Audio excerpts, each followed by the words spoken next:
चलिए शुरुआत करते हैं। आज एक नया टॉपिक एक्सरसाइज 4.3 और 4.4 भी दोनों के लिए हम लोग एक सामूहिक इंट्रोडक्शन आज देखेंगे। 4.3 त्रिभुज के क्षेत्रफल से संबंधित है।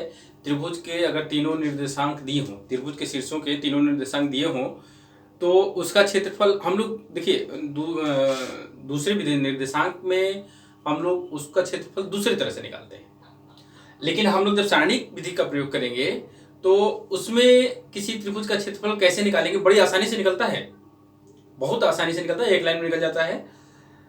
तो इसमें हम लोग कैसे त्रिभुज का क्षेत्रफल निकालेंगे उसके बारे में देखेंगे। फिर उसके बाद हम लोग नेक्स्ट टॉपिक पढ़ेंगे उपसारणिक और सहखंडज।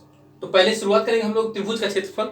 इसके लिए हम लोग हमने एक त्रिभुज बनाया है ABC, और A के निर्देशांक x1y1, B के x2y2 और C के x3y3 ये निर्देशांक है। और अगर कि जैसे निर्देशांक कोऑर्डिनेट से अगर कि इसका क्षेत्रफल निकालना हो त्रिभुज का क्षेत्रफल, तो हम लोग कैसे निकालते हैं? 1/2 x1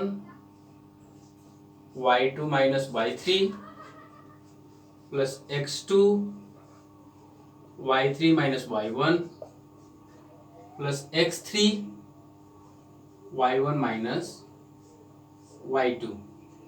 ये तो निर्देशांक का फार्मूला है। निर्देशांक में हम लोग किसी त्रिभुज के अगर तीनों निर्देशांक दिए हों, शीर्षों के निर्देशांक दिए हों, तो इस तरह से क्षेत्रफल निकालते हैं। लेकिन सारणिक में कैसे करेंगे? सारणिक में त्रिभुज का क्षेत्रफल निकालना हो तो इसको हम लोग 1/2, देखिए ये निर्देशांक दिया है ना, तो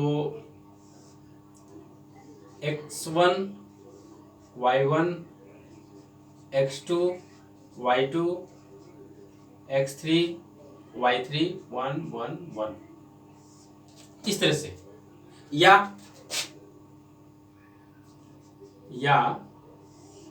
अगर कहीं इसको पंक्ति को स्तंभ में अगर बदल दिया जाए तो हमको मिल जाएगा x1 x2 x3 y1 y2 y3 1 1 1। अच्छा है, तो ऐसे भी याद कर सकते हैं, ऐसे भी याद कर सकते हैं। दोनों तरह से त्रिभुज का क्षेत्रफल निकाला जा सकता है। अब एक उदाहरण ले लें, ये जैसे मान लीजिए 1 2 है, 2 1 है और 3 2 है। मान रख देते हैं 1/2, इसी में कर देते हैं। तो x1 1, y1 2 1 2, फिर इसको 1, x2y2 2 1 1 3 2 1। अब इसका आप प्रसार कर देंगे 1/2, ये 1 लेंगे ना, इसको छोड़ेंगे इसको छोड़ेंगे तो 1 × 1 1 - 2, 1 - 2 और -2। ये जब करेंगे तो इसको छोड़ेंगे तो 2 1 कम 2 और 3 1 कम 3, 2 - 3 और +1।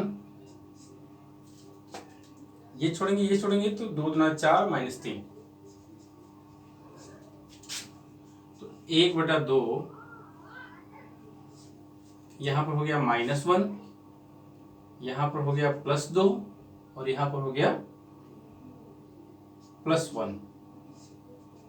तो ये 3, ये तो 1 1 खत्म हो गया, 2 1/2 × 2 बराबर 1 इकाई, सॉरी वर्ग इकाई, क्षेत्रफल है ना, तो वर्ग इकाई।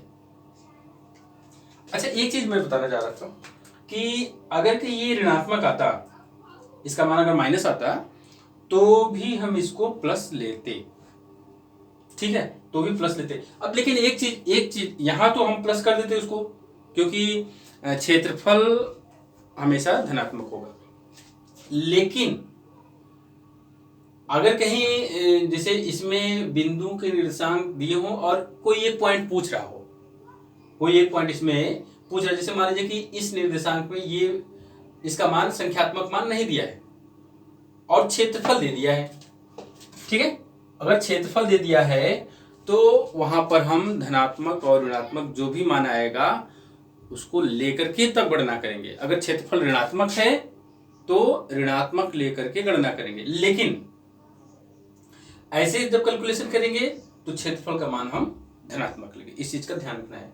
और एक चीज, अगर कहीं मान लीजिए कि इसका क्षेत्रफल यहां पर 0 आ जाता, अगर क्षेत्रफल 0 आ जाता तो इस त्रिभुज का क्षेत्रफल अगर 0 आ गया है तो ये तीनों बिंदु एक त्रिभुज के क्षेत्रफल ना हो करके एक सीधी रेखा में, एक रेखा में हो जाएंगे। इसको कहेंगे संरेख, ठीक है ना। संरेख की स्थिति में क्या हो जाएगा, में क्षेत्रफल 0 हो जाता है, त्रिभुज का क्षेत्रफल 0 हो जाता है। तो त्रिभुज के क्षेत्रफल में इतना ही है। नेक्स्ट हम लोग पढ़ते हैं उपसारणिक। आइए अब शुरुआत करते हैं। त्रिभुज का क्षेत्रफल हो गया, अब उपसारणिक और सहखंड, सहखंड, ठीक है, माइनर एंड कोफैक्टर। तो उपसारणिक क्या होता है पहले ये हम लोग जान लें, फिर उसके बाद सहखंड क्या होता है उसको जानेंगे। उपसारणिक, ये नाम से ही ये नाम बता रहा है कि इस सारणिक से छोटा, राष्ट्रपति और उपराष्ट्रपति, राष्ट्रपति बड़ा और उपराष्ट्रपति छोटा। तो अच्छा, उपसारणिक भी एक सारणिक ही होता है, सारणिक से छोटा रूप, लेकिन वो जो रूप होता है वो भी सारणिक ही होता है। अब मान लीजिए एक सारणिक ले लेते हैं,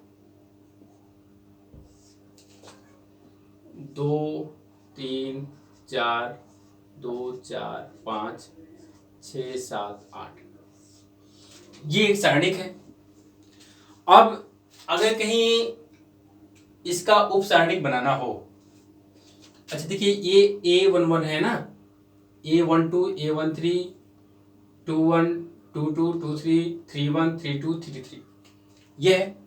अब अगर कहीं जिसे इसका उपसारणिक बनाना हो तो उसको हम लोग जैसे मान लीजिए M11, उपसारणिक को M से दर्शाएंगे, M से रिप्रेजेंट करेंगे।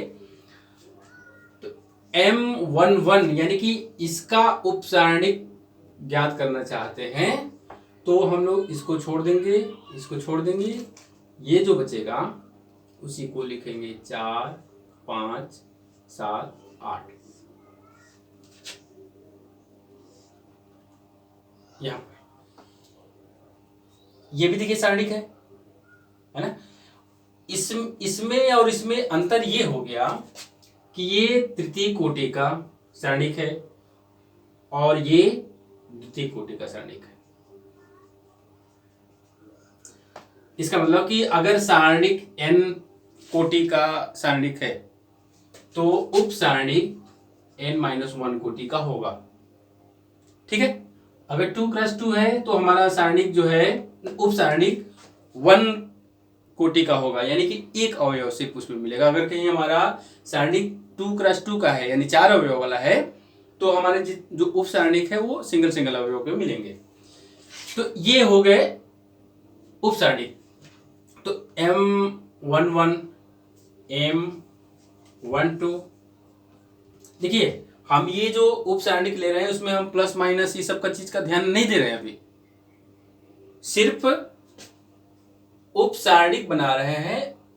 और ये कंफ्यूजन नहीं होना चाहिए कि अरे उसके पहले तो माइनस होता है प्लस होता है, इस चीज का कंफ्यूजन नहीं होना चाहिए, वो सहखंड में होगा। तो 1 2 यानी कि इसकी बात कर रहे हैं तो ये छोड़ेंगे, ये छोड़ेंगे तो ये मिलेगा 2 5 6 8, ठीक है, ये हो गया।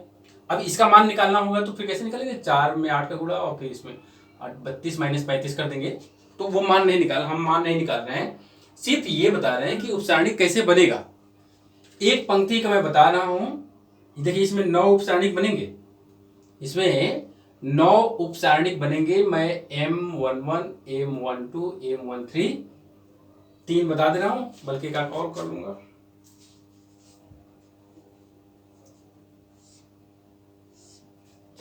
इसको लेंगे तो ये छोड़ेंगे, ये छोड़ेंगे, 2 4 6 7, 2 4 6 7, इस तरह से ये हो गया। बल्कि अगर मान निकालना है तो मान भी निकाल लिया जाए। तो 32 माइनस 35 बराबर -3, इसका 16 माइनस 30 बराबर -14, इसका 14 माइनस 24 बराबर -10। ठीक है ना। अब जैसे इन सब में से कोई निकालना होगा, जैसे मान लीजिए कि हम इसको निकालना चाह रहे हैं, तो ये क्या है 3 1 3 2 3 3, तो m 3 2, तो ये m32 का मतलब कि ये छोड़ेंगे और ये छोड़ेंगे, क्या मिलेगा, ये और ये हो जाएगा 2 4 2 5, 2 4 2 5, इसका मान क्या हो जाएगा 10 माइनस 8 बराबर 2। अब इसी तरह से देखिए हम तो 4 निकाल दिए ना, अभी 5 और निकलेगा, A21 A22 A23 A31 A32 A33, इस तरह से पूरे 9 निकलेंगे। मैं बताने जा रहा हूं अब सहखंड कि इस सारणिक का उपसारणिक बना, अब उपसारणिक बना तो इसका सहखंड क्या होगा। सहखंड को हम A से दिखाते हैं। तो हाँ, सहखंड को हम देखिए, उपसारणिक को तो M से दिखाए थे, ये तो अनुलग्न है, ठीक है। सहखंड को हम A से दिखाएंगे, उपसारणिक का ही सहखंड बनता है। तो ये जैसे मान लीजिए कि A11 बनाना है हमको, यानी कि इसका सहखंड बनाना है, तो ये होगा -1 पावर, अनुलोम को प्लस कर दीजिए, और M11, ठीक है। इसको कैसे करेंगे, ये तो देखिए प्लस हो जाएगा, +1 और 4 5 7 8, इसका मान कितना है, इसका मान हम लोग निकाले हैं ना -3, यहाँ पे प्लस है, ये -3 होगा। A12, देखिए यहाँ पे 1 2 है, तो -1 पावर 1 + 2, और M12, यहाँ पर A12 निकालेंगे तो M12 लेंगे, यानी कि उपसारणिक में 1 2 वाला अवयव लेंगे। तो यहाँ पे क्या हो जाएगा, देखिए ये -1 पावर 3, 1 2 के उपसारणिक क्या है 2 4 6 8, फिर 2 5 6 8, और इसका मान हम लोग निकाल चुके हैं। देखिए ये माइनस होगा, -1 पावर क्यूब है ना, तो माइनस होगा, और इसका मान आया है -14, तो माइनस माइनस प्लस हो जाएगा।